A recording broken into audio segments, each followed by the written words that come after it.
I feel like I sound like a liar, and that's hard it is for African Americans that have to deal with fucking racism like this on a daily fucking basis. Like, you stupid nigger, right? You fucking nigger! growing up in Vegas, everybody said those words, and I didn't even know that they were considered racist at all. Hey cyber brats, thank you so much for being here. Make sure you like, comment, and subscribe. It really helps this up and coming channel. Today we're going to be talking about somebody you've most likely already heard of, Miss Tana Mongeau. This girl is interesting to say the least. Her claim to fame has been being a relatable YouTuber.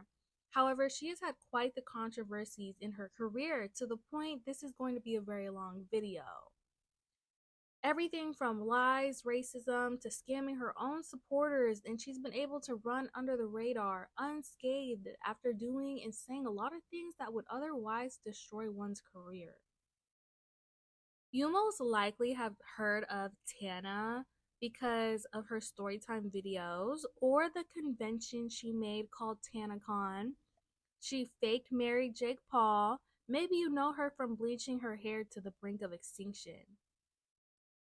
Tana has a compulsive lying problem. In fact, the first lie she ever tells you is her name being Mojo.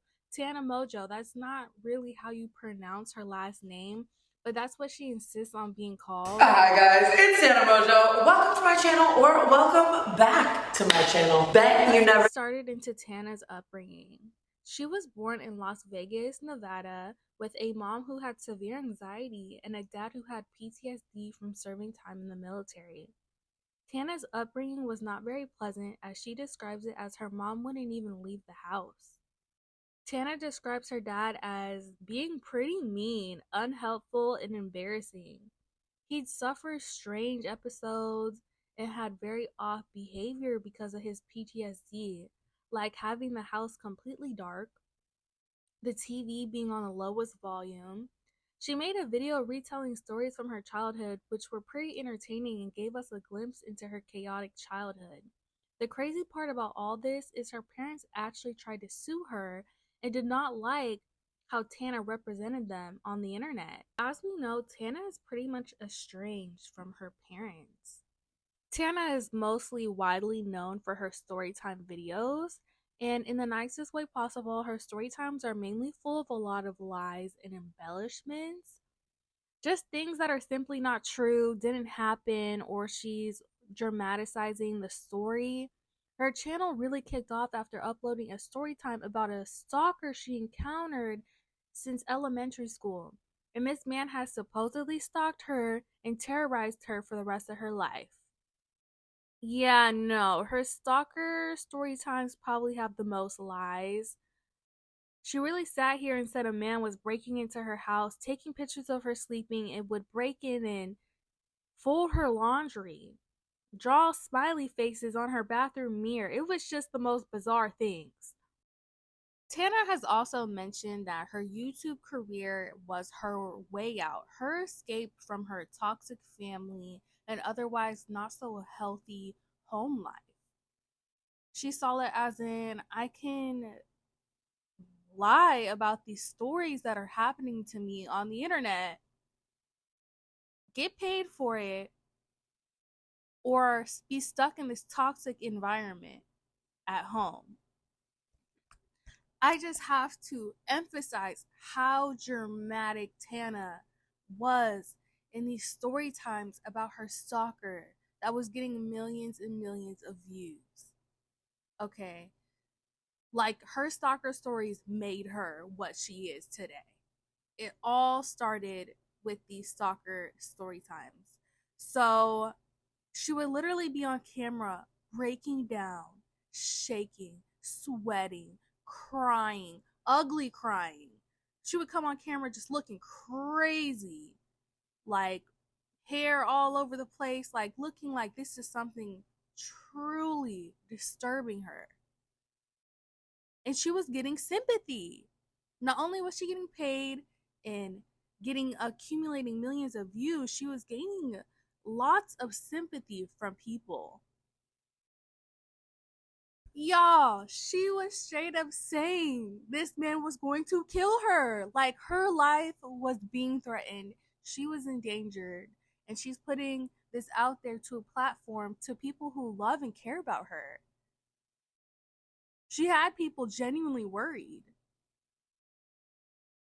If she didn't post for too long, people were like, oh my God, her stalker got her. Not that he doesn't listen to my phone calls, but she calls me all the fucking time crying, all the fucking time, telling me that she doesn't want me to die before she dies, or telling me that she wants me to be safe because she doesn't want to see anything happen to me. And nothing really terrifies me more than my mom waking up to me being dead or me being missing. My point is she's using these over dramatized, straight up just not true stalker that she has, and then talking to someone who was actually a victim of stalking and kidnapping and comparing her story to hers. And this is something she does regularly. She will compare real life tragic situations to her own over exaggerated, straight up lies to fit her narratives. Now, you're probably wondering, how do we know that stalker stories aren't true? How do we know someone's not breaking in and folding her laundry and taking pictures of her in her sleep? How do we know that those things didn't happen? Well, Tana lies so much that she can't keep up with her own lies.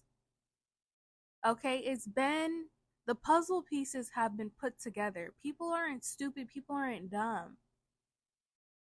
A lot of the times, it's so obvious that she's lying because it doesn't make sense. These things don't happen in real life. Like I said, she was acting like she was in a Pretty Little Liars episode.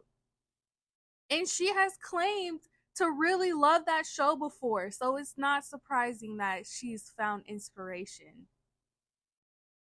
from watching Pretty Little Liars.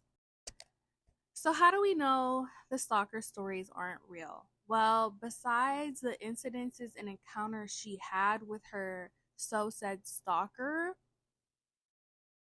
just being completely illogical and not really how stalking works and what typically happens to stalking victims. Number 2, Tana goes on the internet reading a poem that her stalker supposedly sent her. It was a creepy story. It was around Halloween time, and the story basically talked about killing a woman and putting their head in a fridge. Super creepy and weird, right? She claims her stalker sent her this poem. She claims that she was on a flight when she read this poem, and she bought the internet on the flight so that she can figure out if this is already on the internet and it was just copied and pasted, or if her stalker just really came up with this detailed scenario about killing her. And she says she couldn't find it on the internet, that her stalker came up with this on his own and wrote this specifically for her and sent it to her, swearing up and down that this was the case. Okay, so she's swearing up and down like her stalker came up with this. It wasn't able to be found on the internet. This was written about her, for her. Well, after posting the video, people found it pretty easily on the internet. And she had changed a few of the words to describe herself. And she was pretty easily able to wiggle her way out of it. She just said, well, I didn't know it was on the internet. I'm being stalked and I'm scared. And then that was that. But it caught her in her habitual lying. It's that, and then a picture of me sleeping casually. I feel like these stories sound so like, there's a picture of me sleeping, haha, like believe it or don't. Like I feel like I sound like a liar, and that I spent like $100 signing up for all these memberships, like $4.99, like $5.99, like all these websites, because they make you pay for the membership before they can really like check to see if it's plagiarized. And literally like 50 plus websites were like no traces of plagiarism. It's written by the writer. She has pictures of her sleeping, and she just automatically assumes her stalker snuck into wherever she was. She said she might have been on a trip and she didn't know if it was her bed or not. First of all, how do you not know if that's your bed? Second, you mean to tell me then you were in a hotel room and on a trip and your stalker came in and took a picture of you and you're just full face makeup, hair extensions look perfectly neat, like you just assume it was your stalker and maybe not like a friend taking a picture of you sleeping. I don't know, just strange. Or you set the whole thing up. And this is just one of many situations about her stalker that you can prove just aren't real. It just didn't happen. And most people would see her crying on camera, hair extensions looking crazy, and feel bad for her, feel sorry for her. When in reality, these things just didn't happen.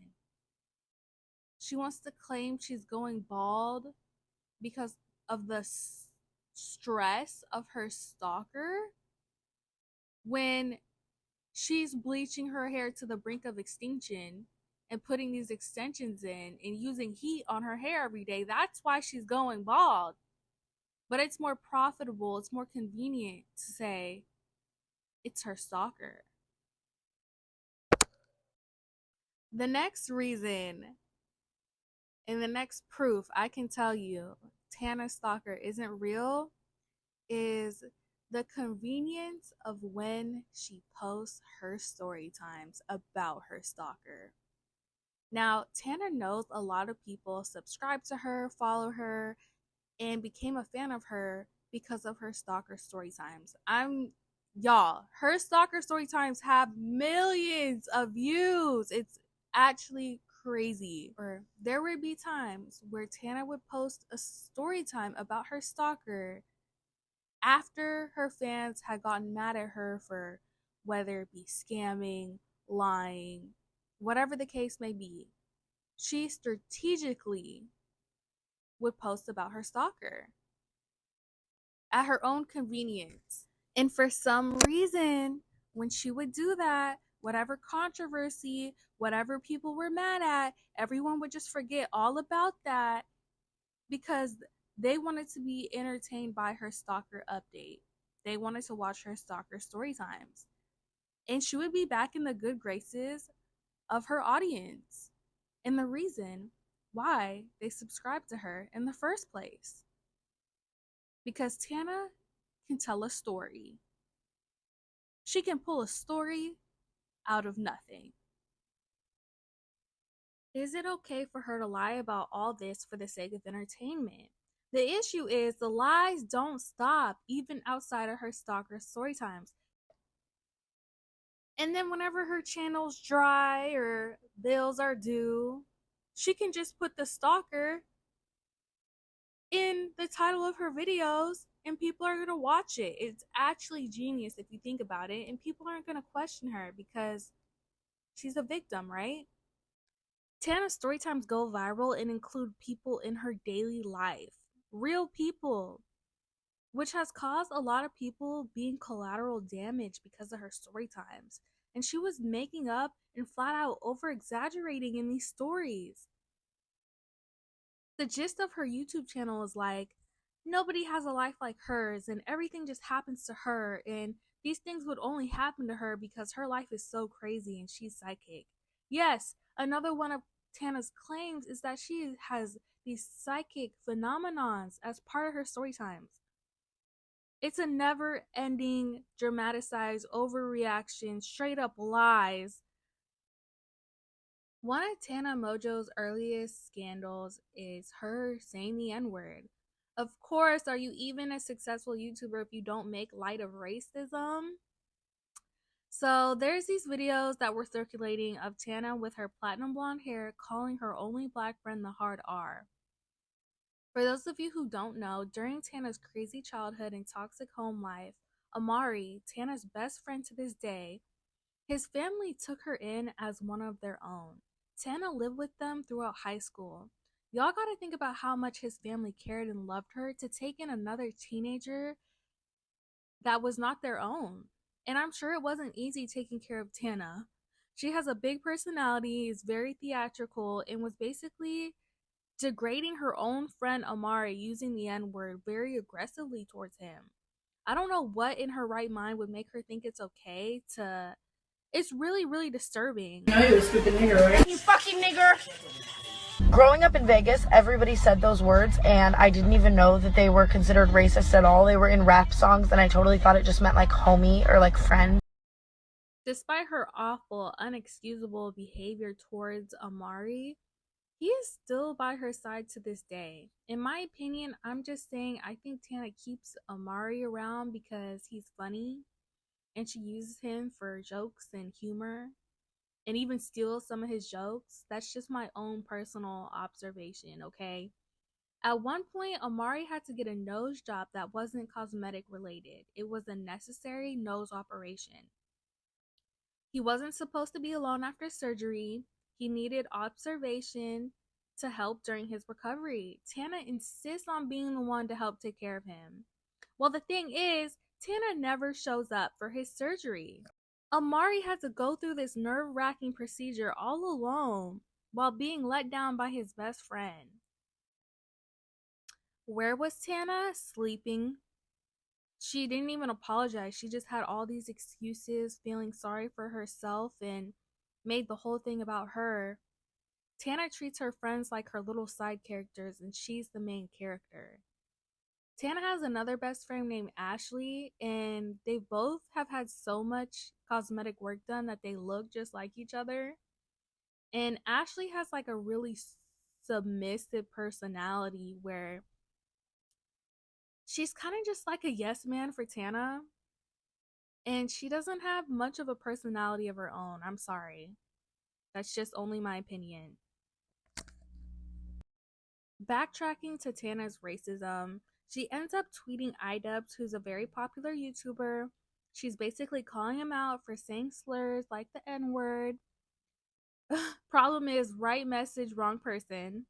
Now, iDubbbz has this whole delusion going on where he casually says every slur imaginable, and that slurs are not offensive to him, of course, and says that he is reclaiming these slurs. Anyone being offended is giving these words power. Well, ironically, years later, he comes to his senses and apologizes for how wrong he was for this. It took him years to figure out and come to his senses to man up and say these things were not okay. Imagine how many kids were watching him and would go to school calling other kids these slurs because iDubbbz said it was okay. All while he's policing other people's content, whole time he's very problematic himself. Now, when Tana tweeted him, she said, something, you're saying the N-word, go off yourself. Basically was the gist of the tweet. Now, how is this all relevant to Tana? iDubbbz decides to show up at Tana's meet and greet. He drives all the way out there. He buys her merch. He waits in line to meet Tana face to face. He puts one arm around her while recording, telling her to say the N-word. That was it. That was all. Tana walks off, and I think she drops a tear or two. Now, this is all where the compulsive line comes in. She drops a video called The N-word. And OMG, you guys, she talks about the situation with iDubbbz, but keep in mind, she doesn't know it was iDubbbz, and she doesn't know. She just thinks that it was some creepy random man, and she flat out lied about the entire situation while crying. He walks up to me and he kind of like locks his arm around me, like around my neck like this. And it wasn't like it was like a chokehold or anything. It was very like firm and like tight, like I couldn't have really gotten out, if that makes sense. I'll explain that in a second. And so the guy looks at me and he wraps his arm around me and he looks in the camera and he goes, say, and puts his thumbs up and then like blink and he says the N-word. Like, her lying goes past the point of just entertainment. She straight up lies to benefit herself, her narrative, her motives, her agenda. And you're gonna see just how good of a liar she truly is. Like hard R, N-word, like say N-word, like hard R, like smiling, loud as fuck, like yells it, and like looks at me and looks into the camera, like say.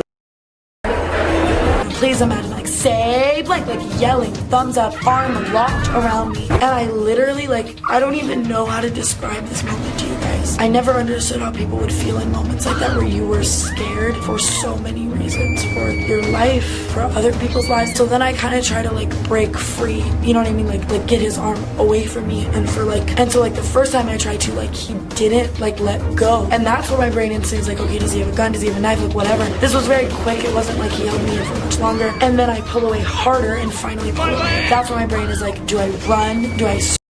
But I will not take away from the fact that it should have never happened, that it definitely was an uncomfortable situation that wasn't okay.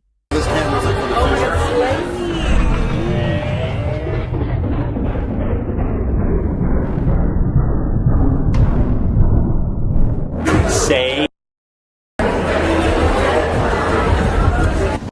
But I will not take away from the fact that it should have never happened, that it definitely was an uncomfortable situation that wasn't okay. So the whole point of iDubbbz going to Tana's meet and greet and trolling her was because he was making a content comp about her. He didn't like that she tweeted him to off himself and her hypocrisy and all of that. So, but before he even makes his content comp, that is when Tana dropped that notorious video, the N-word. And she just gave him the leverage he needed in that moment to crush her. And of course, a lot of people who watch iDubbbz are probably not watching Tana Mongeau. So this opened Tana up to a huge side of the internet that didn't like her and made her an easy target because, well, she did it to herself. But for what it's worth, Tana recovers from this. Tana doesn't let anything keep her down for too long. Is it self-resilience, or is Tana really able to get away with anything? Another lie that Tana was caught up in, it is so stupid, it's so dumb, so I'm gonna like speed through it. So she went to Coachella. This was like 8 years ago.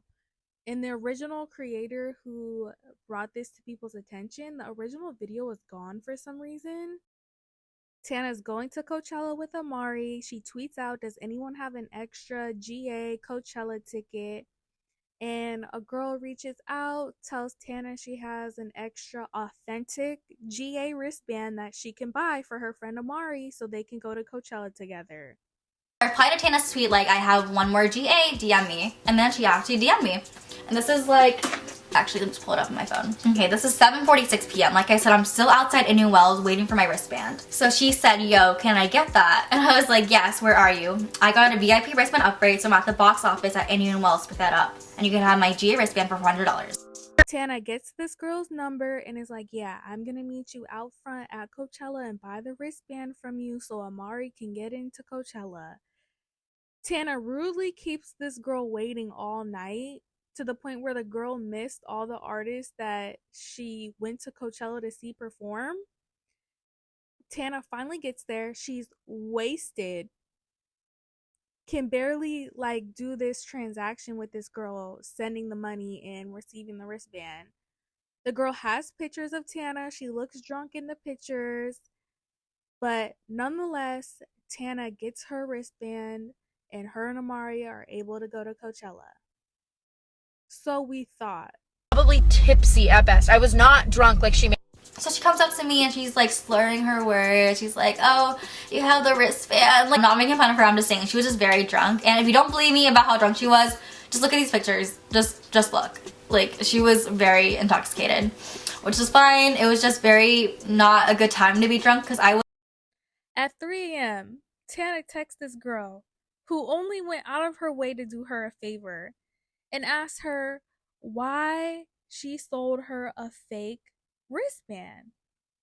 Tana was basically accusing this girl of scamming her and that the wristband didn't work and that the wristband was fake. The picture's like real. Like, that's a flash of me taking it. So that's the real wristband I sold Tana. Tell me this is fake. Tell me. then I guess like fast forward a little bit, whatever, we text her, we try to talk to her, we're like, is it... Mind you, this girl has proof and evidence that the wristband was real. Tana received it, Tana bought it. And then the text messages of Tana accusing her of selling her a fake wristband. None of it makes sense. So what is the point of me bringing this up? That Tana is a pathological liar who will lie for no reason. Not only does she lie, her actions surrounding the lies are just as bad. There was no point in Tana doing that. So it's speculated that maybe they were too drunk and they didn't let Tana and Amari in to Coachella. And that's why she was saying the wristband didn't work. We don't know. Regardless, it's weird because the wristband wasn't fake. I get a text that says, why would you sell me a fake ticket? And then I get a text from Tana also saying the wristband was fake. Hold on, please. Oh my gosh. Stand on the fact that she is a liar and she lied about the whole situation. So yeah. It's like in my... I personally don't believe Amari or Tana in this situation. Amari enables Tana, Tana enables Amari, and Tana has no proof, no evidence. We only have her track record to base all of this off of, and her track record doesn't look good. What do we do mean to you? What do we do wrong to you? Like, we literally just bought something from you and it didn't work. And we asked you why it didn't work. Like, why is that wrong? I'm pretty sure if any of you guys bought a $400 Coachella wristband from someone and then Coachella told you it was fake, you would ask them. I still wasn't even rude. I'm sure most people would be rude. Like, fuck you, you sold me a fake wristband. I was still just like, I'm really sad. Like, what's going on? And then Tana's gonna go on Snapchat and post several Snapchats defending herself, lying, going to manipulating, gaslighting, going the extra mile to lie. First of all, if Amari didn't get in, I still think he got in. Because if he didn't get in, why did he wait until 3 in the morning to tell me? It doesn't make any sense. It just doesn't. So not only does Tana lie about big things that are big accusations and a big deal, but also little mundane things that really don't matter. She lies about things that there's proof of too. Video proof, like the iDubbbz situation, text messages and receipts. She'll still lie on it. She'll act like those things don't exist. Did you think that the lies were done? Did you think it ended there? No. You were so wrong. Okay, there's more. So at one point in time, Tana is messy. She doesn't like to clean or do chores or have adult responsibilities. So she hires a poor, unsuspecting assistant to be her mom. Like I said, a lot of Tana's story times and lies affect real people and are about real people. Tana starts telling her followers that she fired an assistant that she had and that she was paying this assistant so much money, and all this assistant did was half-ass clean things, was rude, stuck up, snobby, and didn't do her job very well. She was ripping this assistant to shreds, basically. The assistant ends up reacting to Tana's story about her, and it's an hour long, debunking everything Tana says. Basically, everything Tana said about this girl was pure lies. Hour-long story time of lies. And of course, Tana doesn't have proof, but the assistant does. The assistant says that Tana didn't fire her. She had actually quit after 4 months. She was only paying her $10, not $20 like Tana had said. And she was a perfectly fine assistant. Tana basically hired her to be a dog sitter and a maid. The assistant shows us pictures of Tana's clean closet, clean bathroom, and it's spotless. It couldn't be any cleaner. Blames her assistant for the most unnecessary things. She blames her assistant for her dog crapping on her clothes that are all over the floor when she doesn't train her dog. And in fact, I'm pretty sure she ended up getting rid of that dog after homing a pet, paying someone else to take care of it, blaming someone else for the dog not being potty trained, and then giving that dog away like it's nothing. Lumen, that was the dog's name, by the way. She forced this girl to be on call 24/7 for $10 an hour. Tana has a habit of taking advantage of girls and then trash talking them on the internet, even when they don't really do anything wrong or deserve it. The problem is that Tana's lying has always paid off for her. It started with the Stalker story times. She's been rewarded for her imagination, to say the least. She's still rich, she's still famous, she still has a thriving, blossoming career, and none of it has really caught up to her. In fact, her bad behavior and actions has almost been expected of her. Thank you for watching part 1 of my Tana Mongeau Compulsive Lying series, part 1. If you made it this far, please make sure you like, comment, and subscribe. It really helps this up and coming channel.